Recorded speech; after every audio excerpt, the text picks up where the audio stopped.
pagi anak-anak. Pagi, Bu. Gimana kabarnya hari ini? Alhamdulillah. Silakan ketua kelas pimpin doanya. Sebelum mulai, marilah kita bersama-sama membaca doa. Bismillahirrahmanirrahim. Alhamdulillahirabbil alamin. Ar-Rahmanirrahim. Maliki yaumiddin. Iyyaka na'budu wa iyyaka nasta'in. Ihdinas siratal mustaqim. Siratal ladzina an'amta 'alaihim ghairil maghdubi 'alaihim waladdallin. Amin. Bismillahirrahmanirrahim. Raditu billahi rabba wa bil islami dina wa bil muhammadin nabiyya wa rasula. Rabbi zidni ilma warzuqni fahma. Shadaqallahul azim. Ibu absen bentar ya. Ya, Bu. Ya, Bu. Tolong yang tiket. Bu, kalau kita tadi tuh, Bu. Yang dibiasakan. Nakal gitu, Bu. Bukus deh, Bu. Ambil ibu absen ya. Iya, Bu. Oh, udah lagi. Indah Permatasari, Hadir, Bu. Agustina, Hadir, Bu. Patinuha. Hadir, Bu. Hadir semua ya.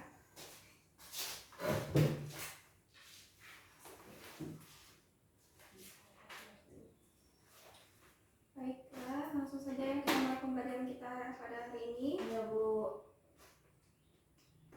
Baiklah. Tahap 2 yaitu wudhu.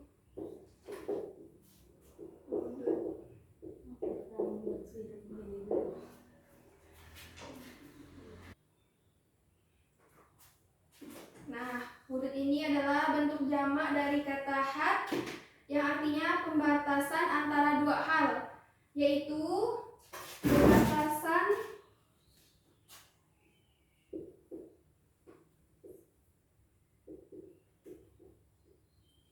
antara halal dan haram.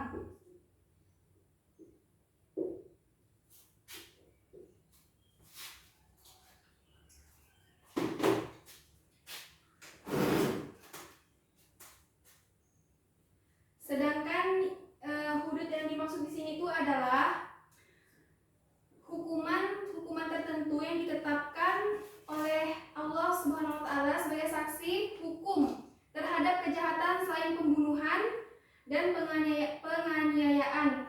Nah, kejahatan yang diancam hudud ini adalah perbuatan zina, hazab, meminum minuman keras, mencuri, merompak, merampok, dan pemberontakan. Dicatat ya. Ya, Bu. Ya, Bu. Siap, Bu. Terus kita sekarang masuk ke hukum zina.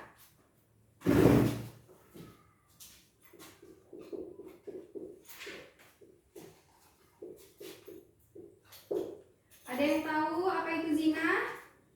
Zina artinya haram, melakukan hubungan tanpa ada ikatan, Bu. Ya.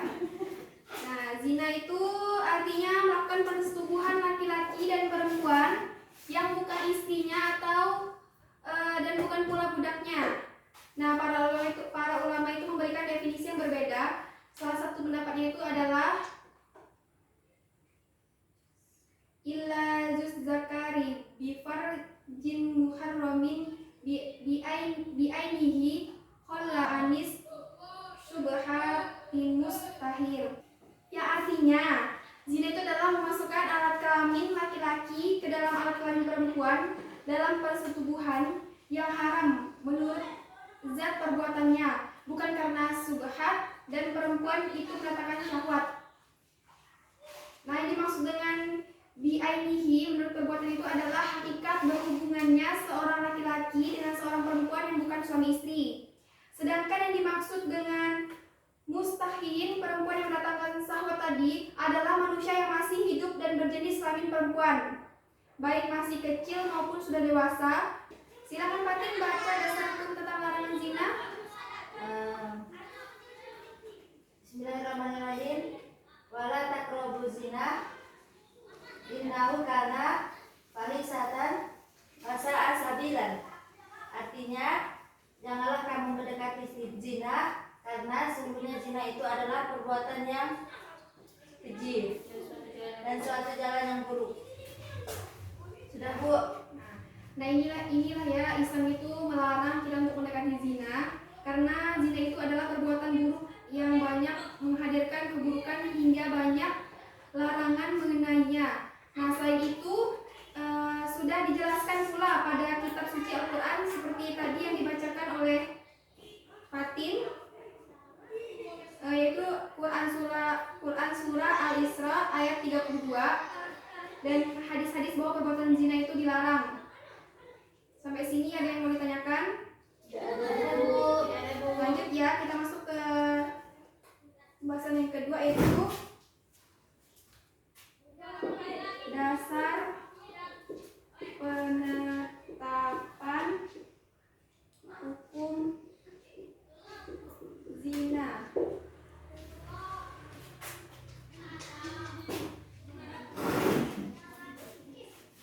Nah, bukan hal yang mudah untuk kita itu menetapkan had zina. Ada syarat-syarat yang harus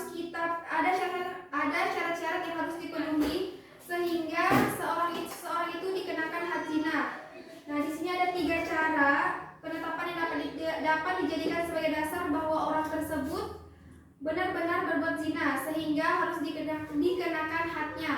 Nah, yang pertama itu ada 4 orang saksi dengan syarat itu semuanya laki-laki sudah baligh, berakal sehat dan adil. Nah, penjelasan kesaksian mereka pun sama baik dari segi waktu, tempat, pelaku, dan cara melakukannya.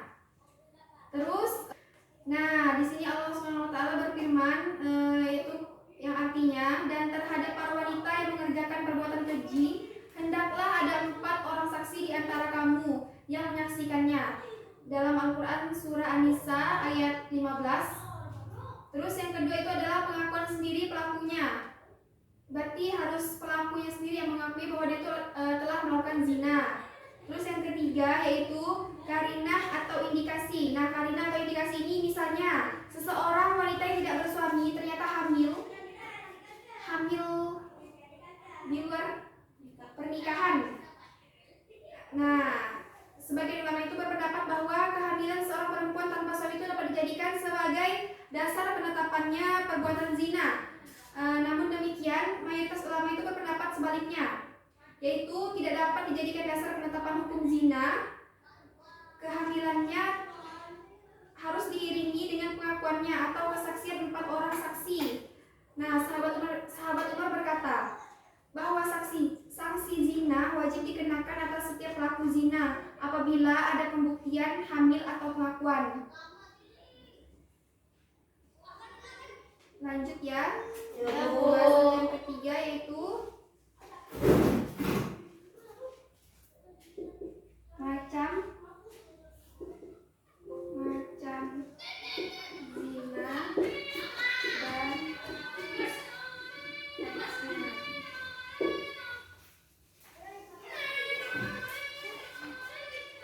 Nah, pelaku zina itu dikelompokkan menjadi 2 macam. Ada yang tahu? Ada zina apa saja? Ada 2. Saya, Bu. Ya. Zina muhson dan ghairul muhson. Ya. Sudah tahu apa itu zina muhson dan apa itu zina ghairul muhson? Zina muhson itu zina yang dilakukan oleh orang yang sudah punya suami atau istri, Bu. Ya, terus zina ghairul muhson? Kalau zina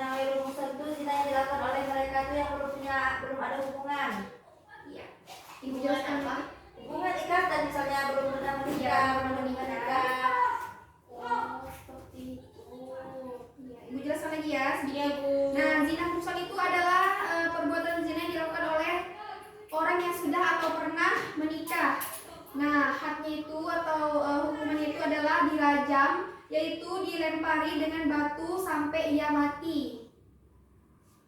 Terus kalau zina ghairul muhsan itu adalah zina yang dilakukan oleh orang yang belum pernah menikah, jejaka atau perawan. Nah, pelaku zina yang berstatus perawan atau jejaka, sanksi itu adalah dicambuk 100 kali dan diasingkan atau disolir keluar kota selama 1 tahun.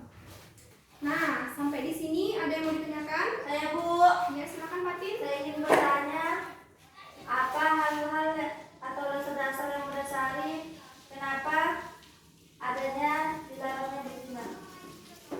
Alasan kenapa zina itu dilarang karena zina itu adalah perbuatan buruk yang banyak menghadirkan keburukan hingga banyak larangan mengenainya. Selain itu sudah dijelaskan pula yang tadi yang sudah dibacakan kamu sendiri, yaitu dalam Quran surah Al-Isra ayat 32 yang arti itu adalah janganlah kamu mendekati zina, sesungguhnya zina itu adalah perbuatan yang keji dan suatu jalan yang buruk. Gimana Fatin? Iya Bu, sudah paham Bu. Ya udah, langsung saja ya kita mengerjakan soal. Ya Bu. Ya Bu, dapat ya Ibu Dikte.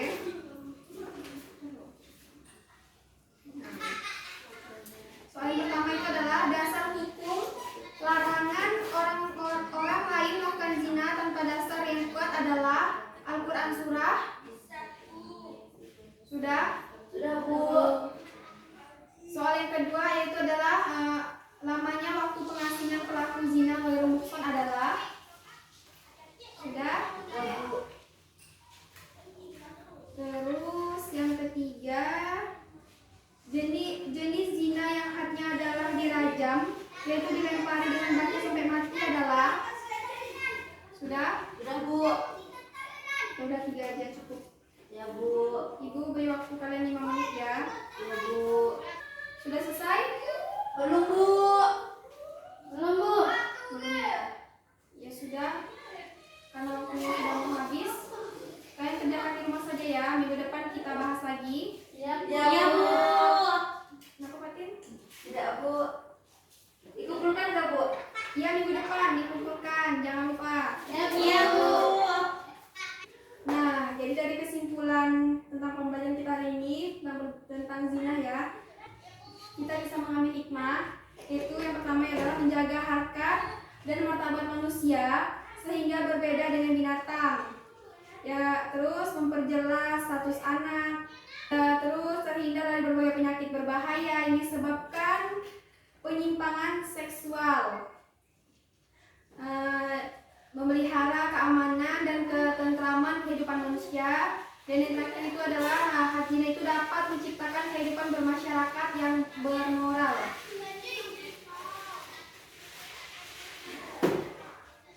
Jadi sampai di sini saja ya pembelajaran kita pada hari ini. Ya Bu.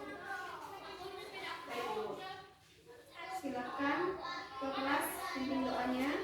Sebelum mulai, marilah kita bersama-sama membaca doa.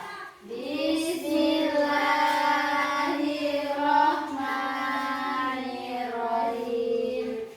Wal asri innal insana lafi khusrin illal ladzina amanu wa amilus solihati wa tawasau bil haq wa tawasau bis sabr. Sadaqallahul azim. Amin. Diwakili pembelajaran kita pada hari ini. Assalamualaikum warahmatullahi wabarakatuh. Waalaikumsalam warahmatullahi wabarakatuh. Makasih banyak Bu. Ya.